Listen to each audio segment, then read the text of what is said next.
Hey everyone, hope you're all having a Merry Christmas.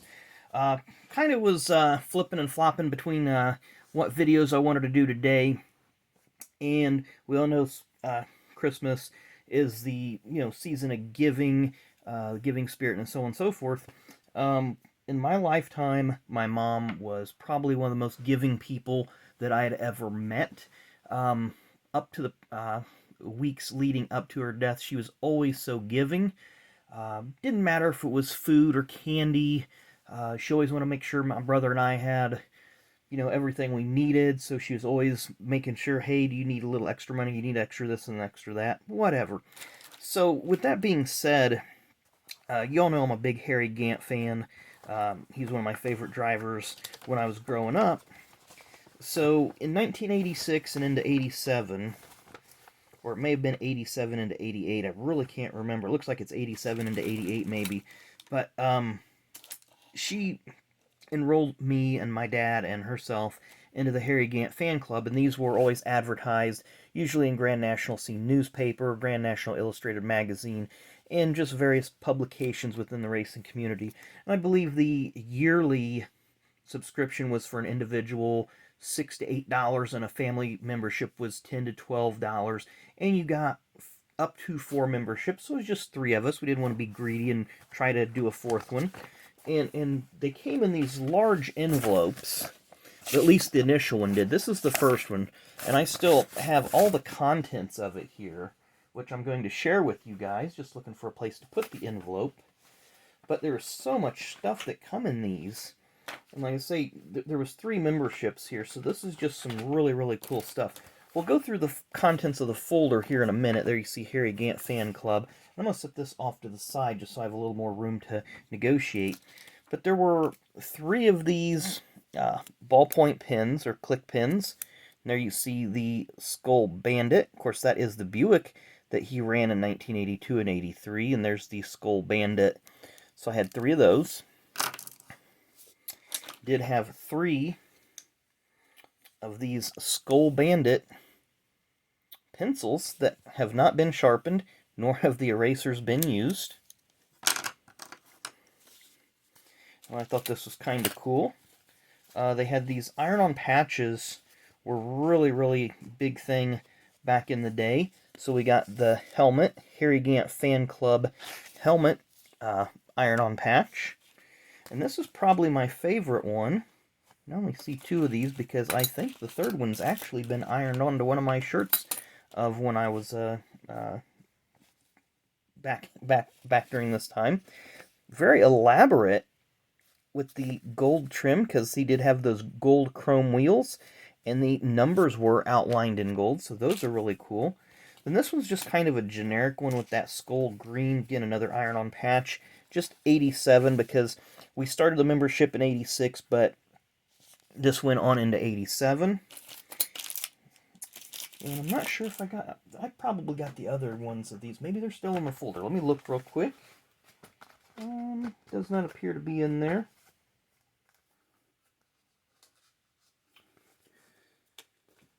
But we'll go over that stuff here in just a minute. There's a couple of keychains here. I thought these were really nice. Not sure where the third ones are, but I like the fact that they do have the skull livery.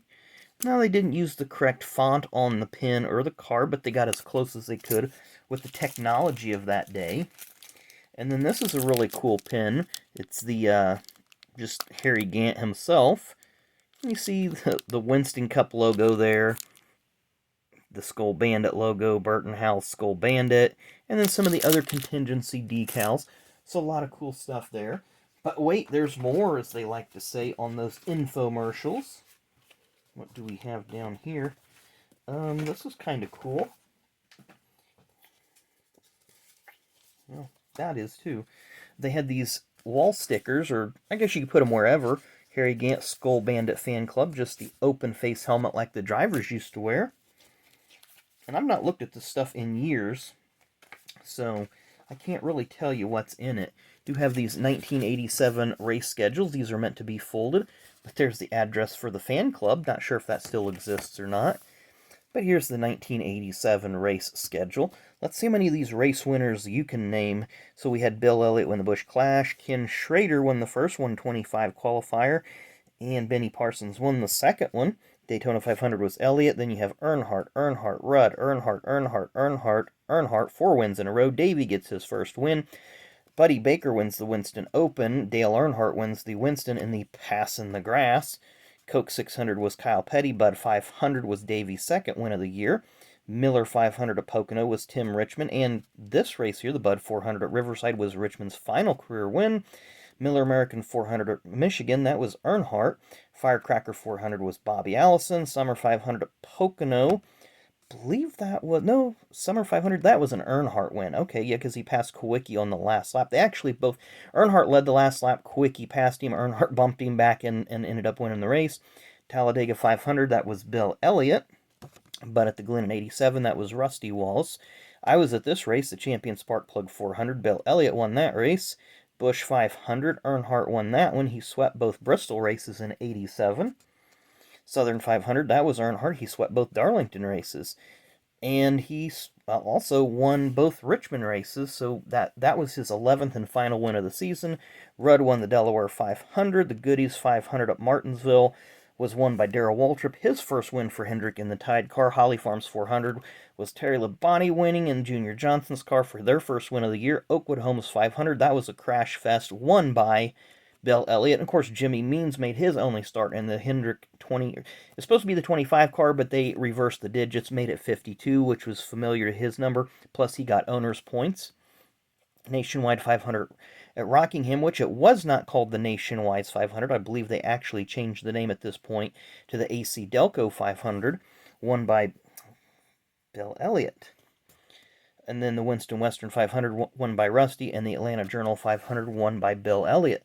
So that was the race winners for 1987. Didn't mean to bore you with that, but just had to go down memory lane a little bit. 3 more huge stickers. Harry Gant, Skull Bandit. This is the car he ran in 86. This is probably my least favorite of all the Skull Bandit paint jobs. You need 2 different colors here. You really need to have a different color green, more white, more gold, more something. This was just my least favorite of all the Skull Bandit cards. And then these awesome hero cards. Of course, like I said, there's 3 of these too. One for me, one for my mom, one for my dad. And that's the car he ran in 1987. He only had 4 top 10s in 1987. Skull Bandit Racing. And then there's all the information on the back. Let you guys read that. It's pretty cool stuff there. Then there's a little bit more information. And this is all stuff that came in the first packet. Just trying to make sure there's nothing else in here that I'm missing, because this is just a lot of the literature that comes with it that's not really that important. Hey, there's the other keychain.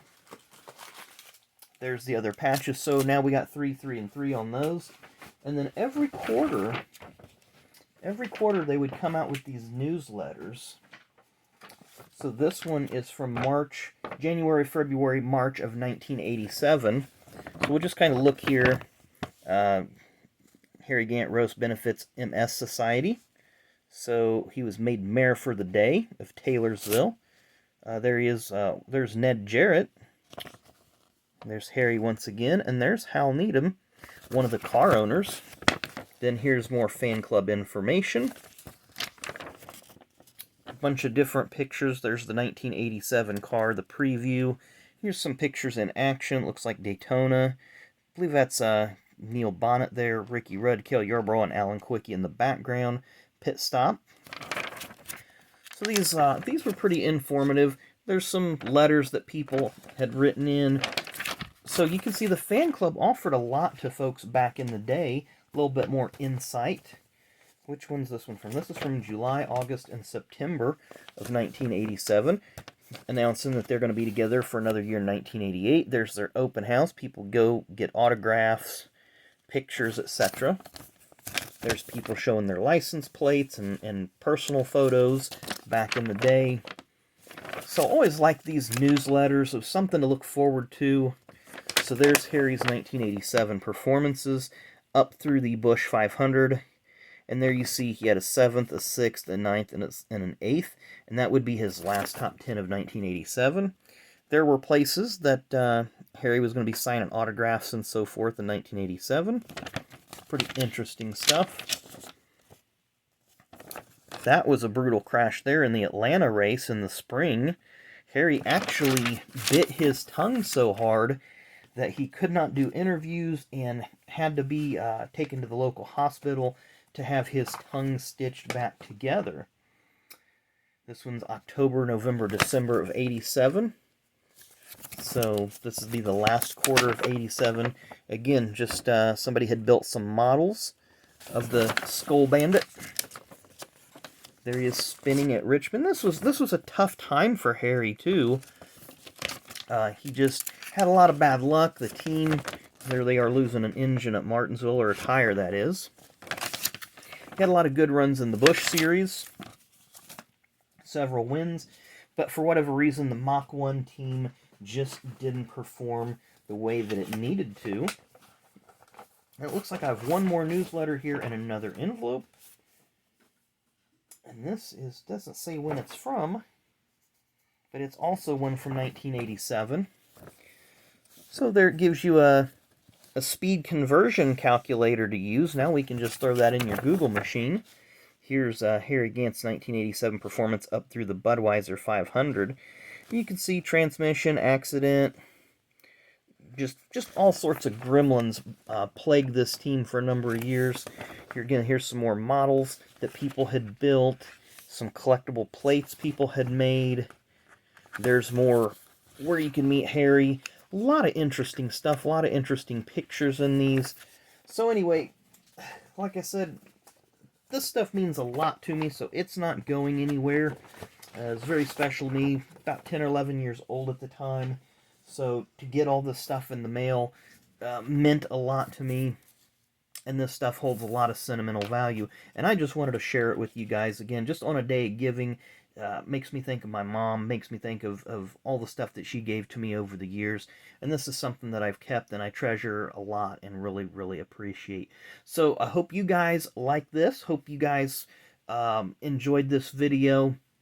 It's kind of neat to go back and see what the fan clubs had to offer back in the mid to late 1980s. Would have liked to have joined a few more fan clubs and got a little bit different stuff, because each one would offer different items, but I got a lot of cool stuff right here and a lot of cool memories. So thanks again for watching. Hope each and every one of you have a Merry Christmas, a Happy Hanukkah, whatever you guys celebrate. Enjoy it. Enjoy the New Year's coming up here. Of course, we'll be back tomorrow, but I just want your holiday celebrations to be happy and safe, and, you know, enjoy your time together. So thanks again for watching. Enjoy the rest of your Saturday, and we will see you tomorrow.